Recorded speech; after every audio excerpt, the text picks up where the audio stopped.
Monsieur Cohen, Oui. que répondriez-vous aux personnes qui disent que la communauté juive se ghettoise d'elle-même? Se ghettoise d'elle-même. Ah non, je suis totalement contre cette idée. Parce qu'en fait, les Juifs ont d'abord été, à partir des croisades, grosso modo, pointés du doigt, et puis aussi les princes régnants avaient intérêt à le faire dans cette période d'agitation religieuse, avaient besoin de ce bouc émissaire, et on les a enfermés dans des ghettos parce qu'on leur avait interdit de rejoindre les corporations, de faire de l'agriculture, etc. Et donc on les a enfermés dans des ghettos. Évidemment, à ce moment-là, les Juifs ont développé un esprit de ghetto et d'enfermement. Mais à partir du moment, dès qu'on a donné la possibilité aux Juifs, avec l'ouverture, avec la Révolution, etc., de donner aux Juifs des droits individuels, de les reconnaître comme citoyens, une très grande partie de ces Juifs s'est fondue dans la société.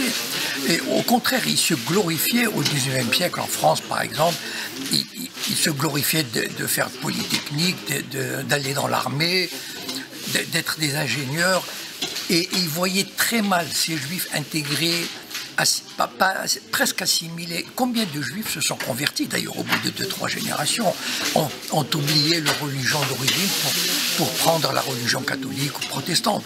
Mais par exemple, Oui. la Bohème, Oui. qui est une région que je connais, en Bohème, donc avant la Seconde Guerre mondiale, de nombreux Juifs continuaient à parler en fait allemand au lieu d'apprendre le tchèque ou de pratiquer le tchèque. Pourquoi pensez-vous qu'ils se différenciaient par la langue ainsi? Non, à ce moment-là, je crois que c'est plus, pour eux, c'était une façon de rejoindre la civilisation par la langue, de rejoindre la civilisation allemande. C'est-à-dire de rejoindre pratiquement ce qui se fait de mieux dans la région. En prenant la langue allemande, ils intégraient ce qui se faisait de supérieur, la littérature, la philosophie, etc. Je vais vous donner un exemple personnel. Moi, qui viens du Maroc, je tenais absolument, ma langue maternelle étant l'arabe, je tenais absolument à parler français parce que pour moi, le français représentait le nec plus ultra de la civilisation. Et donc, en apprenant le français, en m'intégrant à la culture française, je me suis dépouillé, comme beaucoup de jeunes de mon âge, je me suis dépouillé de tout ce qui faisait de moi un juif du Méla, un juif du ghetto. Et je me souviens, dans les années 50, 60, la plupart des jeunes, on n'avait qu'un seul désir, c'est d'aller en Europe, d'aller en France et de vivre vraiment comme des Français.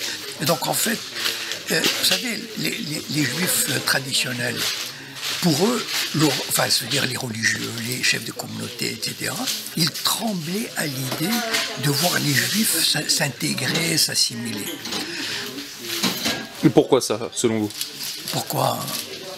Pourquoi avait-il peur de voir finalement les Juifs s'intégrer? Oui, parce qu'à un moment donné, ces dirigeants communautaires religieux, ils tenaient à leurs ouailles, à leurs troupeaux. C'est-à-dire qu'ils savaient très bien que le danger, enfin, entre guillemets évidemment, le danger que couraient les Juifs, c'est une fois admis dans la société occidentale, allemande, française, américaine, ils allaient prendre une femme du coin, pas une juive, et s'intégrer, etc. Ils le pressentaient d'ailleurs.